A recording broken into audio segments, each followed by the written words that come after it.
Olá, pessoal, tudo bem com vocês? Eu sou a professora Gil Almeida. Estou aqui novamente no nosso projeto Convidados e Convidadas Super Especiais. E para hoje nós temos Thelma Araújo como convidada. Ela é pedagoga, é psicopedagoga, é mestre em educação e agora está doutorando em educação também pela Universidade Federal do Rio Grande do Norte. Thelma tem uma vasta experiência na área da educação infantil, foi professora por mais de 15 anos e hoje ela é formadora de professores. É, Ela vai discorrer sobre a temática da educação infantil, que é sua grande paixão, e ela tem muito conhecimento sobre isso. E vai começar pensando um pouco sobre a noção de infância nos diversos momentos históricos, vai trazer para a gente também aqui o que é criança hoje, mas o que foi criança, né? Esse termo criança, como ele foi pensado nos diversos momentos históricos. Também vai ser discutido algumas bases legais para a educação infantil no Brasil. E a seguir ela traz a questão de algumas habilidades que são fundamentais para o ser humano, né, para que sejam desenvolvidas, e é para ser desenvolvida especificamente nessa faixa etária da criança da educação infantil. E o que é que acontece ou o que pode acontecer se a criança não tiver essas habilidades bem desenvolvidas nesse momento? Então, sem mais delongas, eu convido Thelma Araújo para fazer parte da nossa conversa hoje. Thelma, seja muito bem-vinda, é um prazer estar contigo. Bom dia, pais. Bom dia, professoras, professora Gil. Muito obrigada pelo convite para vir aqui nesse espaço discutir um pouco sobre a educação infantil.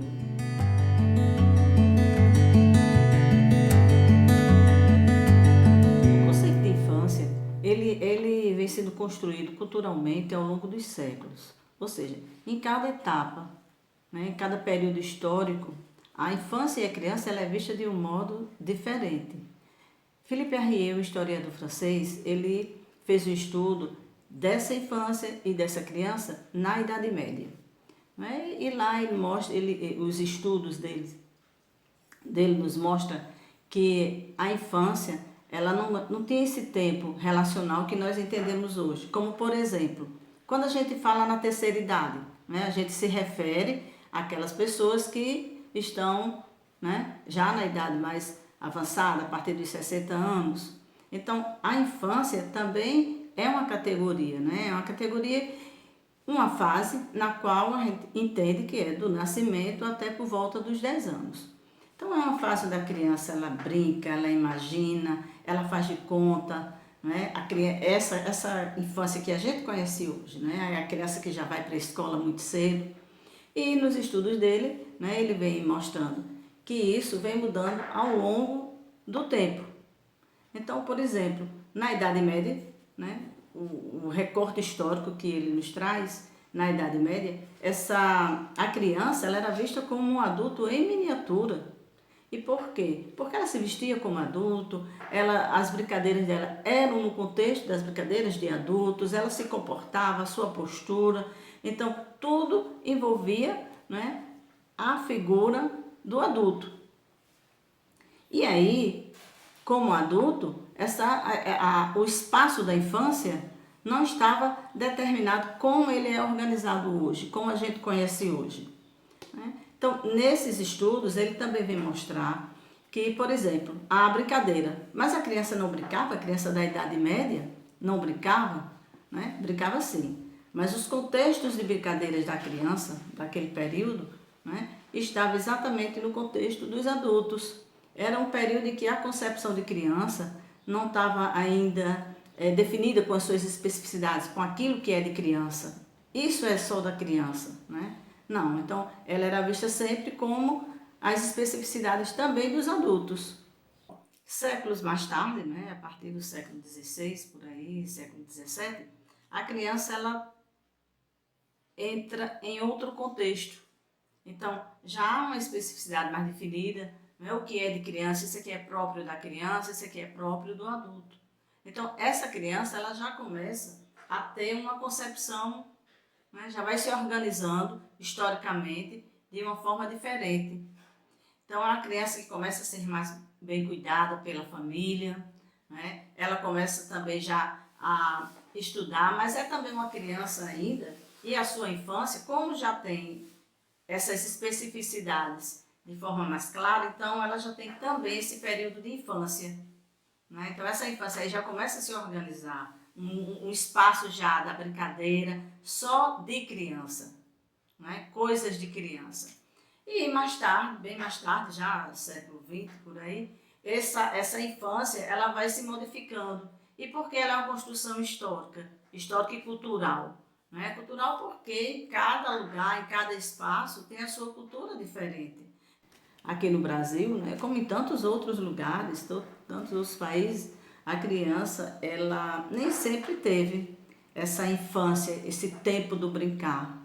Né? A gente sabe que as crianças do meio rural, por exemplo, né, lá do campo, ou mesmo da cidade, havia um contingente de crianças que estavam voltados, já assumiam responsabilidades, na verdade, né, desde pequeno, de criar, de cuidar dos irmãos mais novos.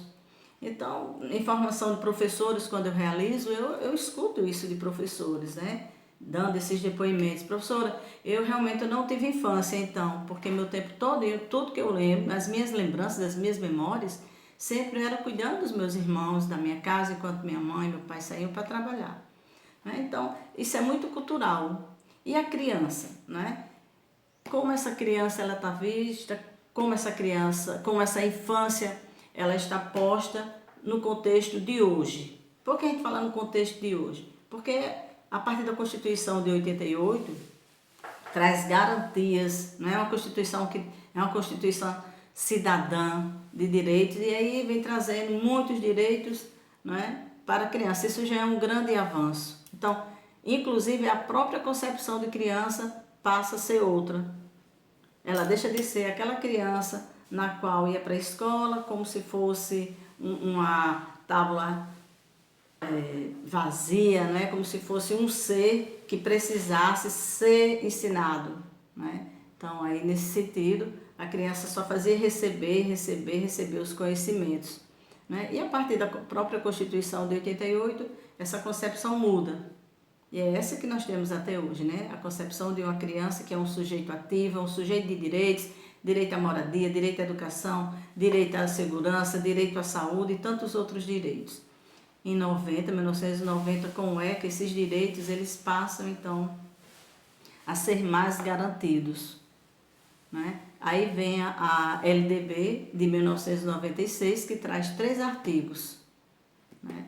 na sua lei, voltados à educação infantil. Então, essa garantia, né, de que a criança ela tenha um espaço educativo, né, já fica, então, garantido. Muito legal essa sua fala, Thelma. Ela esclarece muita coisa, ela traz muitas informações sobre a educação infantil, como eu já tinha falado antes, sobre os termos infância, criança, que às vezes a gente não tem noção, a gente não estuda sobre o assunto e a gente imagina que sempre foi assim, ou que criança sempre foi tratada como ela é tratada hoje, sempre foi vista como ela é vista hoje, e isso não é verdade, né? Você trouxe isso muito bem, muito claramente, e tratando do Arrier, né, que é uma autoridade nesse campo de pesquisa. E assim, eu acho fundamental realmente a gente pensar isso e muito mais para a gente entender a criança de hoje. Quando a gente percebe que criança não é a mesma coisa em todos os momentos históricos, a gente começa a perceber que essa criança de hoje, ela também é uma criança diferente, ela é resultado histórico de tudo que a gente está vivendo da tecnologização dos espaços, de todas as mídias sociais que essa criança já é colocada ao nascer, os seus pais também têm contato com as tecnologias, então é uma criança específica que a gente tem que tratar com todas as especificidades que merece. Então, é uma criança diferente que a gente precisa ver diferente. Não tem como a gente querer tratar essa criança, querer ensinar, né, se for o caso, se a gente estiver pensando no processo educacional, como uma criança de 30, 40 anos atrás. É impossível, né? Então, você não vai atingir um desenvolvimento adequado, um desenvolvimento esperado dessa criança se você usar as mesmas técnicas de muitos anos atrás. Então isso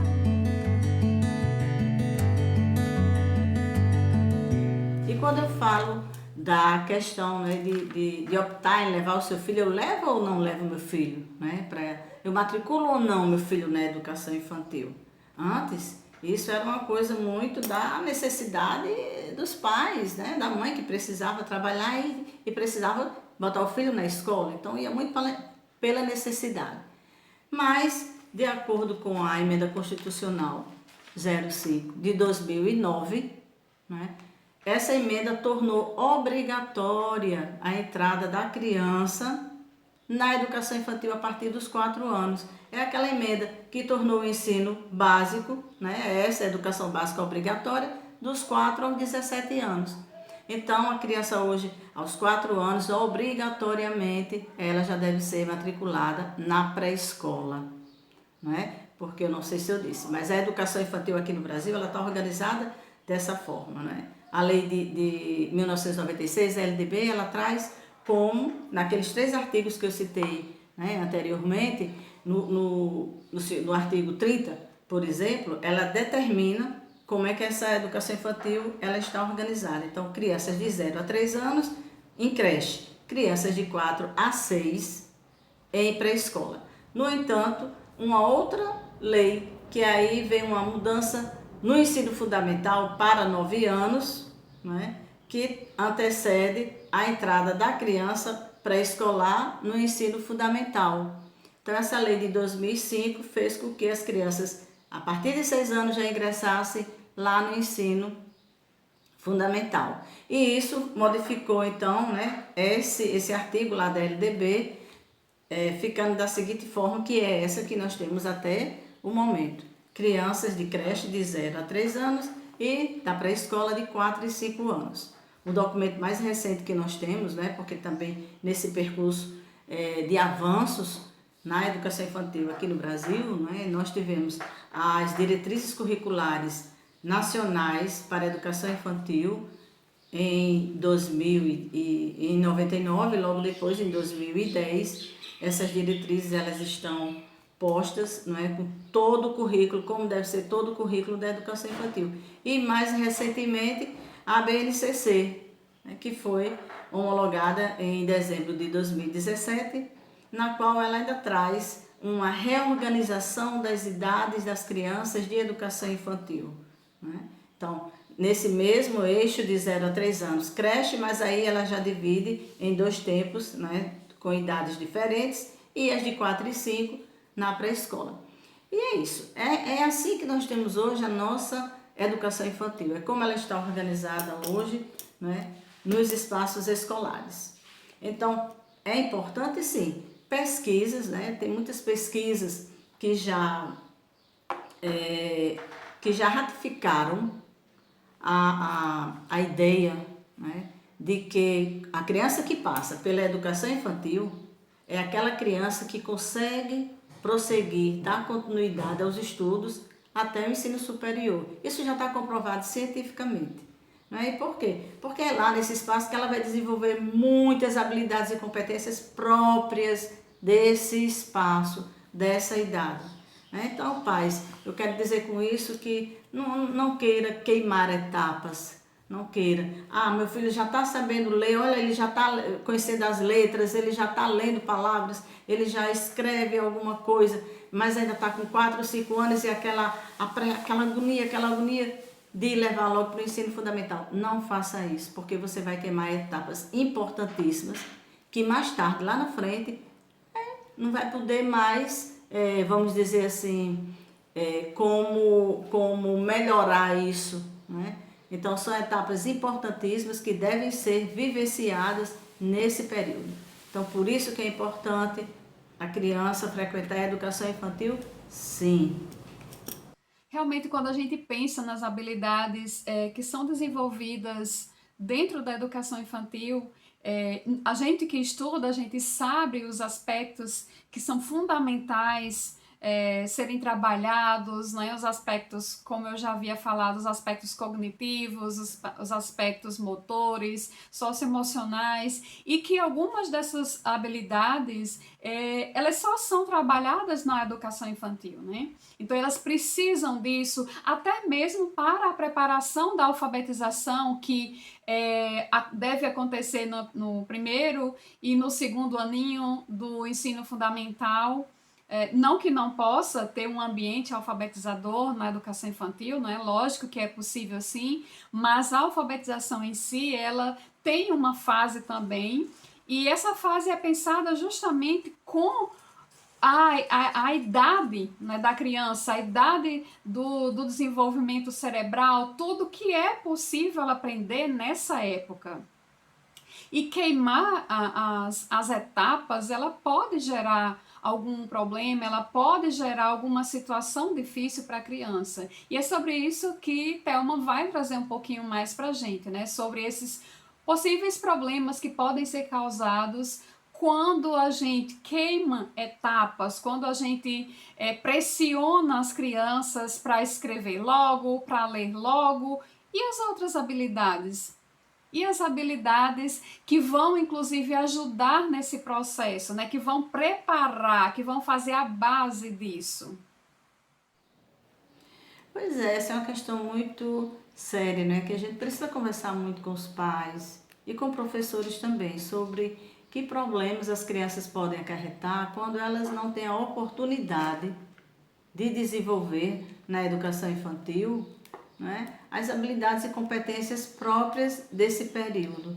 Então, por exemplo, uma dos problemas, né, que às vezes acontece mais tarde, posteriormente, né, são os problemas de aprendizagem. Então, lá na frente a criança ela vai ter muita dificuldade no período de alfabetização, ela vai ter mais dificuldade para memorizar, ela vai ter dificuldades inclusive na própria escrita, né? Temos relatos aí de muitos professores que nos dizem da dificuldade das crianças lá no primeiro, segundo ano ainda com a escrita. E por quê? Porque elas não foram muito bem trabalhadas na sua coordenação motora, nem ampla e nem fina, né? Então, será que não foi uma etapa que foi queimada, vamos dizer assim? Né? Uma etapa que não se viveu plenamente como deveria ter sido lá na educação infantil? Né? Uma criança mais tarde, que aí você pede para ela resolver um problema simples, algo simples, até transmitir um recado, né? Vá ali, diga a alguém, algo bem simples. E a criança, às vezes, ela não consegue fazer isso. Então, algumas dificuldades na linguagem, né? Na sua própria fala, no seu entendimento, né? Na própria construção da imaginação da criança, é importantíssimo isso é muito importante. Né? Então, pode haver sim um atraso no seu aspecto cognitivo. E isso, claro, isso implica mais tarde na sua vida escolar. E não vai ser só na vida escolar, né? Essa implicação. Mas na sua vida também familiar, na sua vida social. Né? Então, essas habilidades, né? Elas precisam, essas competências, elas precisam ser construídas sim ao longo desse período. Então é interessante que a escola apresente aos pais, né, essas competências, quais são essas habilidades. Porque a gente também quer lembrar aqui que a educação infantil, né, ela é uma extensão, ela é uma complementação da família. Isso significa que o acompanhamento é fundamental. Né? Conhecer a escola do meu filho, conhecer as professoras do meu filho, conhecer o programa, né? O currículo que está posto ali, sobre o que é que meu filho vai aprender, né? Que aprendizagem essas crianças já trazem, e isso é muito bacana, é essa concepção de criança que nós temos hoje, né? Esse sujeito que já chega, esse sujeito criativo, que fala, que opina. Então, se vocês pais, vocês devem lembrar, né, que no período da educação infantil de vocês, a questão da fala, de emitir uma opinião em sala de aula, isso existia, mas isso era muito raro uma escola dar esse espaço para a voz da criança, né? E hoje não. Então, a própria Constituição, ela traz esse direito, né? O direito de voz. Então, hoje a criança, ela opina, ela fala, ela diz se gosta, diz se não gosta, né? Então, esse espaço é um espaço próprio para isso. Então, quando a criança ela não tem isso muito bem trabalhado, né? Então as consequências certamente serão vistas lá no ensino fundamental. E aí a gente, hoje no ensino fundamental, né, nós temos crianças, problemas de aprendizagem, né? Crianças com seríssimos problemas. E dentro desses problemas de aprendizagem, por exemplo, que se reportam a leitura, a escrita, crianças que não sabem operar com a matemática, né? Então a gente vê muito isso. E exatamente por quê? Né? Então aí a gente recorre aos psicólogos, aos psicopedagogos. Para quê? Para que eles tentem solucionar um problema que poderia ter sido evitado, né? Lá na educação infantil. Então é esse o papel dos pais, né? Acompanhar, né? Ser parceiro, fundamental. É fundamental eu ser o parceiro daquele professor daquela pessoa que está cuidando do meu filho, né? Às vezes você até pode não gostar muito assim da professora, porque eu acho a professora, mas essa é a sua opinião.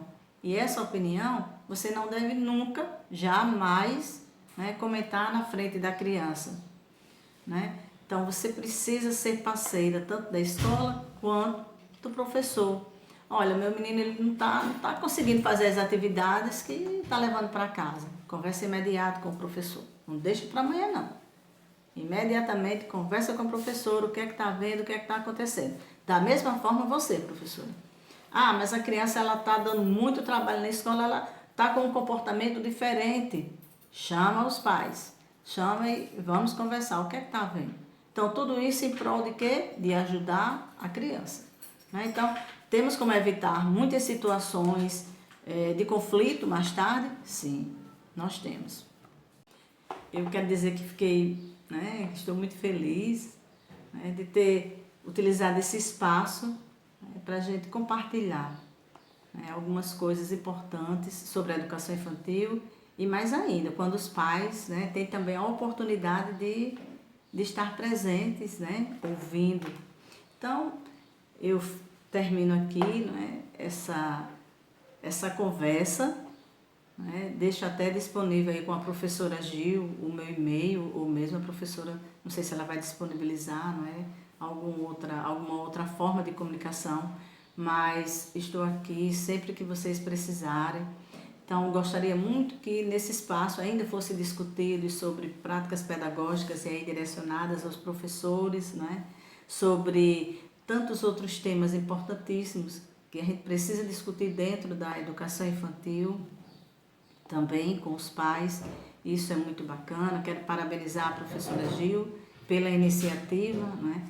Pelo espaço que abre, e aí eu fico mais feliz ainda porque mais uma conquista, né? Mais um avanço que a educação infantil ela vai encontrando, né? Nessa seara tão difícil de trabalhar, né? Eu, como professora que fui por mais de 20 anos na educação infantil, né? Então tenho a felicidade, né? Eu tive a felicidade de atuar nessa etapa, né? Nessa etapa importantíssima, que eu considero importantíssima, e hoje sou formadora de professores também nessa área de educação infantil, né? Então, muito obrigada pelo convite e vou ficar aqui aguardando sim para a gente ter outros momentos assim tão legais, tá bom? Então, um abraço a todos e é isso. Sem dúvida nenhuma, a gente aprendeu muito com essa aula de Thelma Araújo. A professora Thelma, ela é maravilhosa e eu vou deixar aqui na descrição do vídeo o contato. Quem tiver interesse de conversar com ela, como eu já falei, ela é formadora também de professores. De repente, alguém tem interesse em conversar com ela, fiquem à vontade, porque o contato dela vai estar disponível.